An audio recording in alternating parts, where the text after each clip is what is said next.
I'm a psychologist, and today I'm going to be showing you some real world evidence of how modern feminism has corrupted young minds, particularly young female minds. Before we get started, though, some very important caveats. When I say modern feminism, I do not mean modern feminism as in its entirety, as in everybody, nor do I mean it in its historical sense. I mean modern feminism as it manifests in the specific individuals that take it to a more ideological extreme. I think it's called radical feminism. So although I say modern feminism, I'm not meaning all of it. Very important.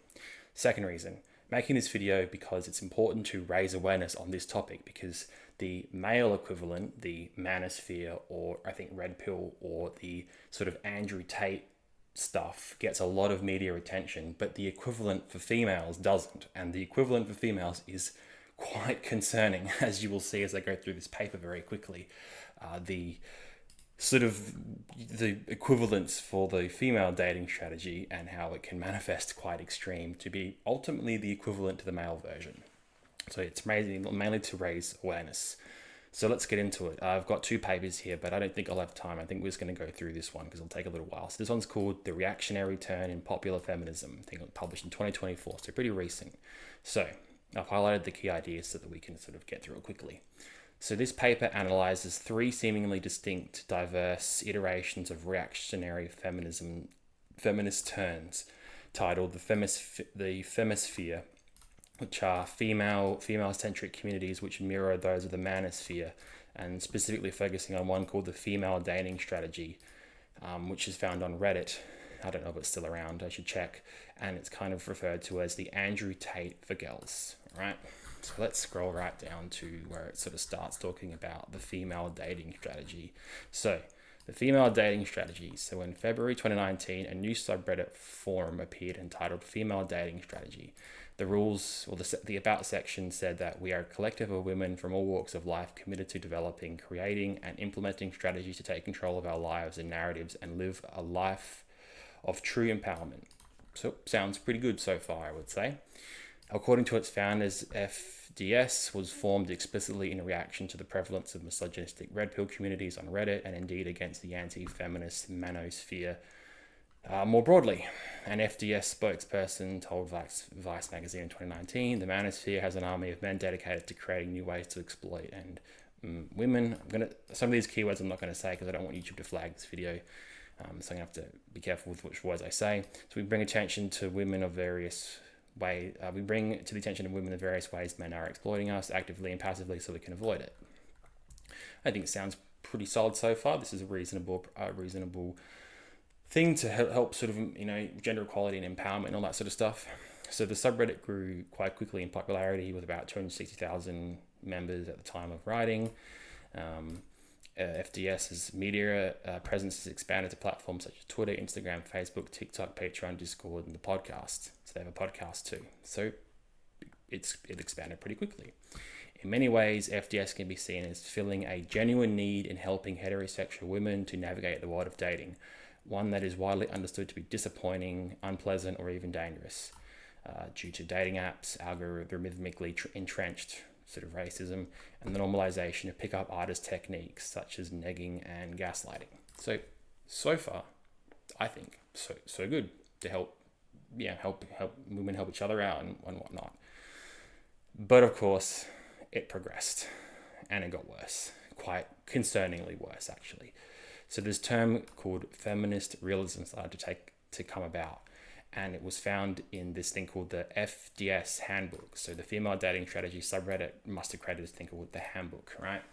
And within their handbook, they wrote things like true empowerment is to be found in brutal realism, which this is one of individual strategy. So one of the handbook lines is, one of the best ways to get back at the patriarchy is by making men compete for your affection. Okay.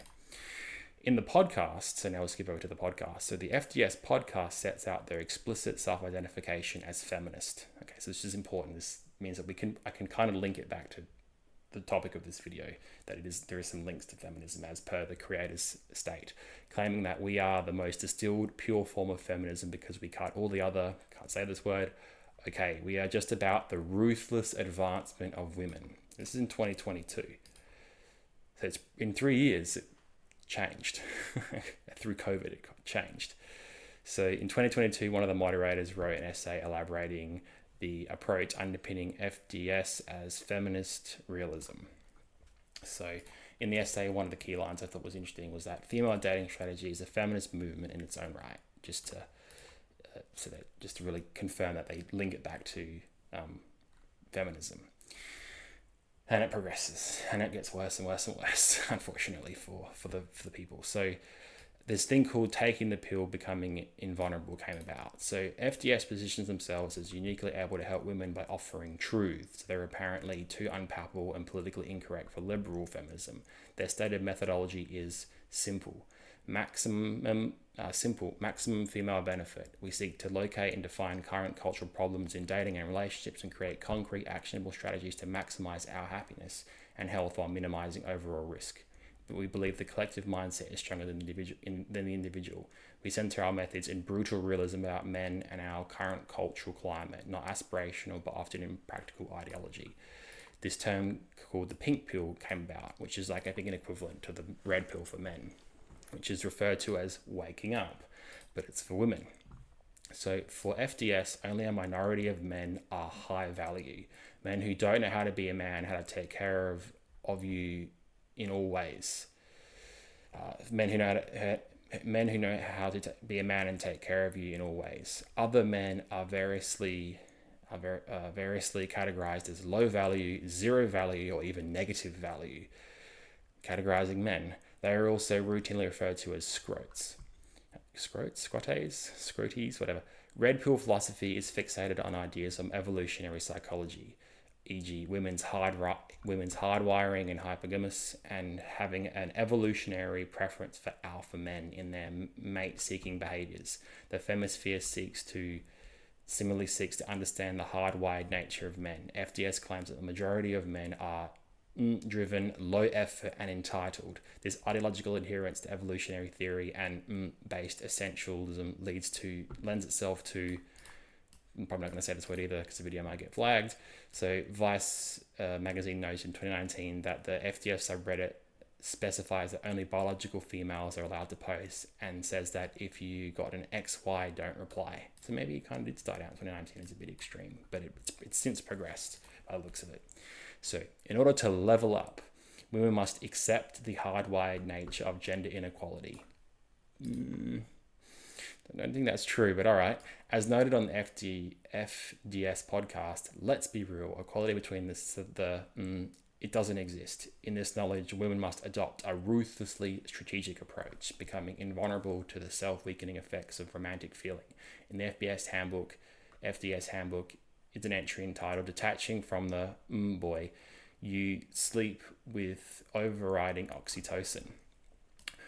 What you have to say to yourself next time you get tempted to send that player a message is tell yourself, this is just oxytocin, just a bunch of chemicals. Avoiding becoming attached to men, it goes on, takes training, discipline, and self-awareness of how your biology tries to dupe you into settling for a man. Your biology tries to dupe you. I don't think it works like that. It's not a dupe, it's actually just like normal feelings, but all right. As part of the strategic suppression of feelings, women are encouraged to date multiple men, or in FDS parlance, to keep men on scrotation. I mean, hats off to them for coming up with that, but I don't know if this is really a good approach for life, but all right. Another FDS handbook rule states that there is zero benefit to having a crush. Eliminate your feelings and attraction towards them. You can subtly give them signals, but don't pursue or idolize them. My advice is basically don't have a crush on anyone ever. Alrighty, so on the FDS website, part of the answer to the question, what is the goal of FDS, is serving ourselves and future children. Right, so let's scroll down here. On one FDS podcast episode discusses a Reddit post entitled 40 Years a NEET, Reflection of a Stay-at-Home Son. So NEET stands for Not Employed, Education or Training, and is used more broadly as a shorthand or synonym for worthless men, who are also sometimes called a waste of resources or a waste of oxygen. After castigating the man who posted this, who by his own admission squandered opportunities, was a virgin who had never been employed and now lived off the money inherited from his mother, one of the hosts said, I think men like this can't be saved. I think that the only thing that can be done about them is to allow them to perish on their own time.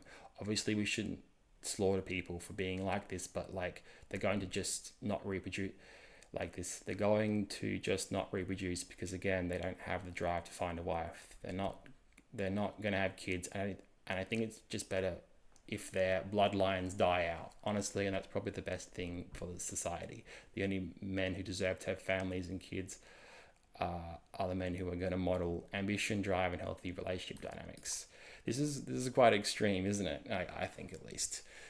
You don't really see much of this in the popular discourse on this sort of stuff. The castigation of neets as worthless and the idea that only some deserve to reproduce is made politically palpable through an ostensibly feminist pro-choice gloss. On another podcast episode, the host discussed the plight of unmarried and lonely men and suggests that the problem with these men is that they're all idle. Society needs men to be busy in order to function, right? This is why I'm against UBI for men. Women should get universal basic income, but if we gave UBI to men, most of them would become neets and probably probably probably don't want to say that word. Needs are just parasites. So Andrew Tate for girls. Recent years have seen the emergence of a new phenomenon, female dating influencers on TikTok and YouTube who espouse radical selfishness, emotional manipulation through the deployment of dark femininity and the targeting of wealthy, high-value men as a form of not only romantic but also financial advice. They often understood as being the female and even feminist counterparts to misogynistic influencers and pickup artists. One headline in Dazed magazine read, Andrew Tate for girls, a new wave of women self-help gurus. The advice such influencers give to their followers is substantially similar to that of FDS, particularly in the ethos of brutal realism, cultivation of anesthetic feeling, and the rejection of liberal feminist notions of equality. For example, the Australian influencer Kanika Batra, which I haven't heard of or read any of her stuff, quoted above, draws on her own insights of being a diagnosed sociopath to teach emotionally manipulative techniques for managing men's dopamine levels and therefore taking power for women, taking back power for women in dating.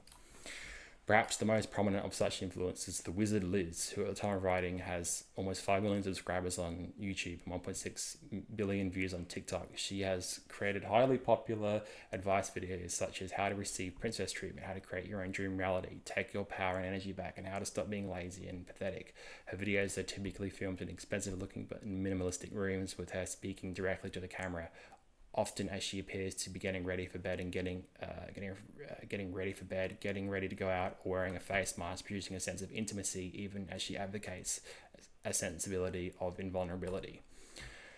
Her advice to openly orientate to securing relationships with higher earning men so that women do not have to undertake paid work, and this is itself framed as a feminist act. In the video about princess treatment, the wizard Liz says, people find it anti-feminist that a man is taking care of a woman, but I think it's anti-feminist that a woman is literally doing everything, and on top of that, she also has to work. She has to take care of the children of the home. She has to be a cook, a nanny, a cleaner, everything. Who is winning here? Men have so much advantage, even in the wage, the money they make, everything, and you're just going to sit there and justify to me paying for a man. So the wizard Liz mobilizes a critique of work that echoes the feminist focus on the double shift of women's labor. However, the solution to the devaluation of women's labor is not to organize collectively to abolish capitalism and its labor regime. Men's advantage in the wage is not constructed as a historically contingent inequality that might be struggled against, but as an immutable fact. The appropriate response, therefore, is to maximize one's individual access to wealth through playing the dating game as best one can. And I think that's it. All right. That was a ton of information. People might have to rewatch the video a few times to digest it all. But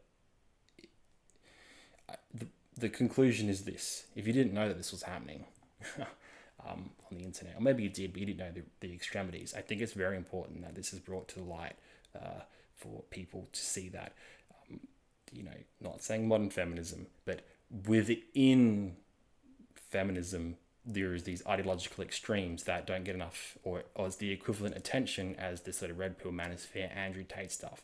This stuff that, Wizard Liz has a lot of subscribers, and some of the other ones probably got a lot of followers too. Like, this is quite prevalent, and attention needs to be drawn to it, because if we continues to normalize this idea of targeting, securing relationships via high earning men so women don't have to undertake paid work, we are literally perpetuating the cycle that feminism in and of itself attempts to stop.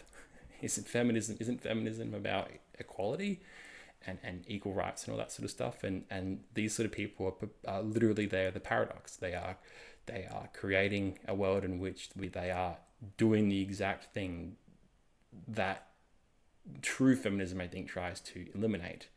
So securing relationships with high earning men so that women don't have to undertake paid work is framed as a feminist act.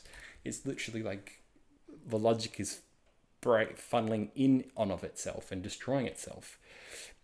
This is not feminism. This is just the equivalent of extreme male ideology. This is just extreme ideological underpinnings present in women, and it much like the Andrew Tate sort of stuff, attention needs to be drawn to it, and it needs to be criticized, because this literally perpetuates the cycle of inequality, and it also turns people into tactical wealth-seeking machines, which devalues the whole purpose of life, which is to just love and have a good time. So I just thought, yeah, it's super important to highlight this to people. And the other paper I might have to go through in another video is called Beyond Fish and Bicycles, Exploring the Varieties of Online Women's Ideological Spaces, from Boston University. But I think I'm going to leave it at this one, and maybe that'll be for a second video.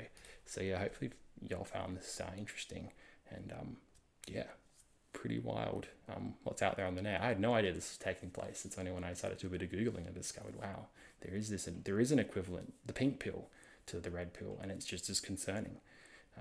So anyway, that's the end of this video. Thank you for watching. Subscribe for more.